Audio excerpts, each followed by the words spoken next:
ಸತ್ಯ, ಪ್ರತಿಯೊಬ್ಬ ಜೀವರಲ್ಲಿ ಶಿವ ಇದ್ದಾನೆ.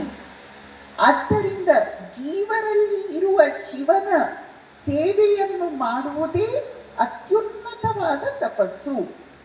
ಆದ್ದರಿಂದ ಈ ಒಂದು ಸೇವಾ ಕಾರ್ಯ ಯಾವುದು ನಿನ್ನೆಯಿಂದ ಇಂದಿನವರೆಗೆ ನಡೆದುಕೊಂಡು ಬಂದಿತೋ ಅದನ್ನು ನಾವು ಒಂದು ಪವಿತ್ರ ಪೂಜಾ ಕಾರ್ಯ, ಒಂದು ಪವಿತ್ರ ತಪಸ್ಸು ಎಂದು ಹೇಳಿದರೆ ಯಾವ ರೀತಿಯೂ ತಪ್ಪಾಗಲಾರದು.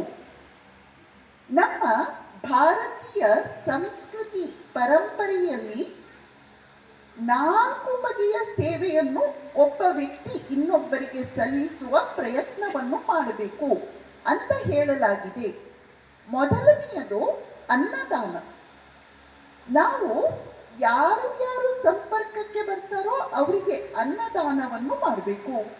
ಯಾರು ಕಷ್ಟದಲ್ಲಿದ್ದಾರೋ ಅವರನ್ನು ಹುಡುಕಿಕೊಂಡು ಹೋಗಿ ಅವರಿಗೆ ಅನ್ನದಾನವನ್ನು ಮಾಡಬೇಕು. ಅನ್ನದಾನ. ಎರಡನೇದು ಪ್ರಾಣದಾನ.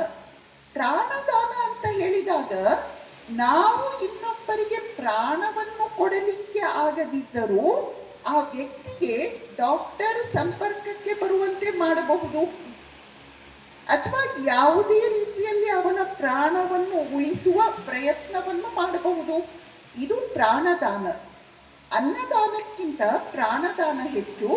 ಪ್ರಾಣದಾನಕ್ಕಿಂತ ಜ್ಞಾನದಾನ ಅಥವಾ ವಿದ್ಯಾದಾನ ಶ್ರೇಷ್ಠವಾದದ್ದು.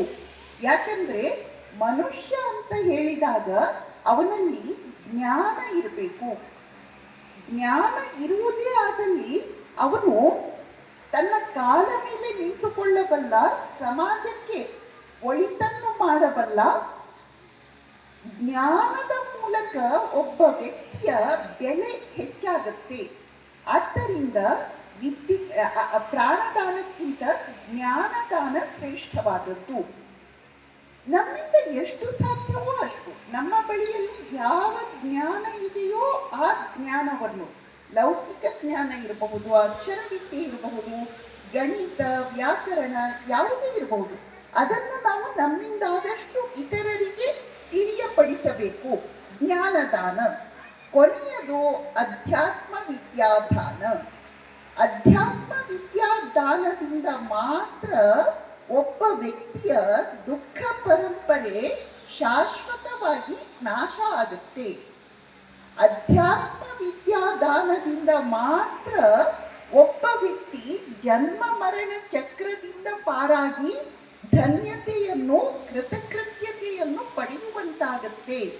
ಆದ್ದರಿಂದ ನಮ್ಮ ದೇಶದಲ್ಲಿ ಅಧ್ಯಾತ್ಮ ವಿದ್ಯಾದಾನವನ್ನು ಯಾರು ನೀಡುತ್ತಾರೆಯೋ, ಉದಾಹರಣೆಗೆ ಶಂಕರಾಚಾರ್ಯರು, ರಾಮಾನುಜಾಚಾರ್ಯರು, ಬಸವಣ್ಣ, ನರಹರಿ ಗುರುಗಳು, ಸಿಂಹಾದ್ರಿ ಗುರುಗಳು, ಯಾರು ಅಧ್ಯಾತ್ಮ ವಿದ್ಯಾದಾನವನ್ನು ಲೋಕಕ್ಕೆ ಮಾಡುತ್ತಾರೆಯೋ ಅವರೆಲ್ಲರೂ ಪೂಜನೀಯರಾಗಿದ್ದಾರೆ, ಪೂಜ್ಯರಾಗಿದ್ದಾರೆ.